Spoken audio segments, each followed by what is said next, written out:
നമ്മുടെ വിവാഹം വാർഷികം പ്രമാണിച്ച് 2 ഓപ്ഷൻസ്. ഒന്ന് ബാംഗ്ലൂർ വരെ ഒരു യാത്ര, അല്ലെങ്കിൽ ഒരു കാഞ്ചീപുരം പട്ടുസാരി. തനിക്ക് ചെയ്ത് വേണം, ഒന്നേ പറയാം. നമുക്കേ ബാംഗ്ലൂർ പോവാം.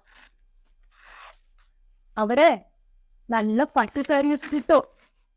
അത് ശരി, നിനക്ക് പട്ടുസാരി പോലെ നിന്റെ ബുദ്ധി ആധാരം തന്നെ. പട്ടുസാരിക്ക് ബാംഗ്ലൂരിൽ പോകണമെന്നില്ലോ. ശരി പോട്ടെ, ഞാൻ പോയി ഇന്ന് ചായ കൊടുക്കട്ടെ. അതിന് പറഞ്ഞിട്ട് ഇനി നിങ്ങളുടെ അമ്മ എന്തെങ്കിലും പറയാ. എന്താ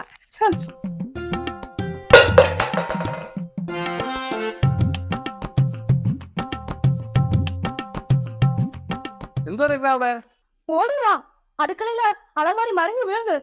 വാ, പാത്രത്തിൽ കുറച്ച് പാത്രം പൊട്ടിയിട്ടുണ്ട്. അതെ, ഒത്തിരി പാത്രം എടുത്ത് മാറ്റിയതേ, അമ്മ അറിയണ്ട. അമ്മ അതിന്റെ വലിയ പ്രശ്നമാണ്. ഓ, അത് നടക്കുമെന്ന് തോന്നുന്നില്ല. അമ്മ അത് കട്ടും. കാണാൻ ഒന്നുമില്ല. അലമാരിയുടെ അടയിൽ അമ്മ കിടപ്പുണ്ട്. അമ്മയുടെ മോളിൽ കൂടിയാ അലമാരി മറിഞ്ഞു വീഴുന്നത്.